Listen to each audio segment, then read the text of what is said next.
Bonjour à tous, j'espère que vous allez bien. Aujourd'hui, on va présenter un sujet concernant les diodes Zener, la polarisation directe et inverse. Ce travail est effectué par Wissal Boutwell et Ibtissam Liagoubi, encadré par professeur Madame Assia Sadiq. Pour notre plan de travail, en commençant par une définition, le rôle et l'aspect d'une diode Zener, les caractéristiques d'une diode Zener, les paramètres importants quant au choix d'une diode, l'association de diodes et on finit par le contrôle d'une diode Zener. Premièrement, définition, le rôle et l'aspect d'une diode Zener. Une diode Zener est un assemblage de deux semi-conducteurs dont les propriétés électriques ont été découvertes par le physicien américain Clarence Zener. Le rôle, la diode Zener ne laisse passer le courant que dans un sens, mais permet le passage du courant dans le sens inverse à partir d'une certaine tension inverse sans destruction de la diode. La diode Zener correspond à un clapet anti-retour équipé d'une soupape de sécurité dans un circuit hydraulique. Ici, on a le schéma d'une diode Zener et son symbole qui est DZ. L'aspect de la diode. La forme des diodes dépend de leur capacité à supporter le courant IZ à la tension inverse VZ. Deuxièmement, les caractéristiques d'une diode Zener. La caractéristique tension-courant IZ égale à FA de UZ d'une diode Zener résume ces phénomènes. On considère deux types, dans le sens direct et dans le sens inverse. Premièrement, dans le sens direct, c'est-à-dire la positive à l'anode. La diode Zener se comporte comme une diode conventionnelle, c'est-à-dire UZ égale à 0,6 volts. Et le courant maximum direct dépend du circuit externe à la diode. Dans le sens inverse, c'est-à-dire positif à la cathode, la diode présente une résistance très petite dès que la tension de claquage, ou tension Zener, pour laquelle elle est construite et atteinte. La diode est dans ce cas en conduction inverse, il est impératif de limiter le courant par une résistance en série avec la diode.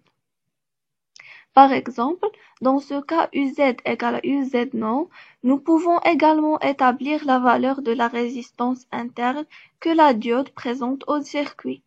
Nous parlons de résistance interne dynamique, qui se calcule selon la formule ci-dessous, et qui est de la valeur généralement très petite. Alors RIZ égale delta UZ sur delta IZ. Remarque, retenons encore que si la tension inverse redescend en dessous de la valeur Zener, la diode se bloque à nouveau. Ici, on a le courant en fonction de tension Zener. Dans le choix d'une diode Zener, il faut tenir compte du courant IZ maxi et de la tension Zener désirée VZ.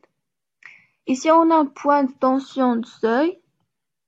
La tension de seuil dépend de la technologie de la diode, au cas où Vf égale à 0,2 jusqu'à 0,6 volts.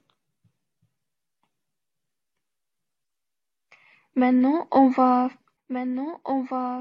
présenter une vidéo explicative sur comment on peut utiliser une diode Zener comme capteur de lumière.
Les paramètres importants quant au choix d'une diode. Pour choisir une diode Zener, il faut respecter les paramètres suivants. La valeur de la tension Zener, le courant maxi de régulation, le courant inverse maxi de courte durée, la température de jonction. La température de jonction correspond à la gamme de température qu'il peut y avoir à l'intérieur de la diode. Quatrièmement, association de la diode. Pour l'association de la diode, on a deux associations. Une association en parallèle et une association en série. On commence d'abord par l'association en parallèle. Monter en parallèle permet de diviser le courant I dans chaque diode Zener. Et si on a divisé sur 4, le courant sur 4, car on a 4 diodes.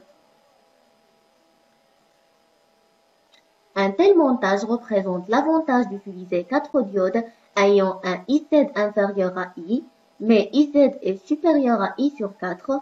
Toutefois, ce type de montage comporte un risque. En effet, les diodes Zener ne sont pas parfaites. Une diode Zener peut laisser plus de courant qu'une autre.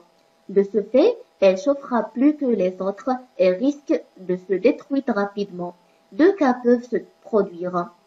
Soit la diode devient passante dans les deux sens, auquel cas le courant passera dans les deux sens, ce qui n'est pas le but recherché, soit la diode devient isolante, auquel cas le courant I sera réparti dans les trois autres diodes. I sur 4 devient I sur 3, et si I sur 3 est supérieur à IZ, les trois autres diodes seront rapidement détruites. Passons maintenant au montage en série. Dans le montage en série, VZ égale à VZ1 plus VZ2 plus VZ3. Mettre les diodes en série peut être intéressant pour certaines applications, si on cherche à obtenir une tension constante, quel que soit le courant qui passe. Passons maintenant à une application simple. Avoir une tension régulée de 5 volts sur RL avec une tension d'entrée mini de 12 volts, et si on a le montage, et elle est demandé de calculer IL. Donc, ici on a le calcul de IL. Nous avons RL est compris entre l'infini et 10 ohms, oui. Avec RL, c'est l'impédance de charge.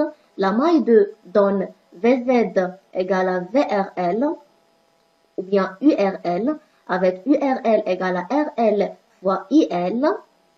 Par cette relation, on peut trouver que IL égale à VZ sur RL. On va remplacer VZ par 5 et RL par 10. Et on va trouver que IL égale à 0,5 ampères. Cinquièmement, contrôle d'une diode Zener. Et c'est la dernière partie. Et si on a deux multimètres, et on a deux cas, si la diode est dans le sens passant et si la diode est dans le sens non passant. Commençons d'abord par la première condition. Ça veut dire si la diode est dans le sens passant. Et si on a l'affichage de la tension seuil, et si on a l'anode de la diode, et ici on a le calibre. Si la diode est dans le sens non passant, et si on a l'affichage de OL, ou bien ouvert, ou bien open, et ça veut dire l'infini. Et ici on a le calibre, et ici on a l'anode de la diode. Merci pour votre attention.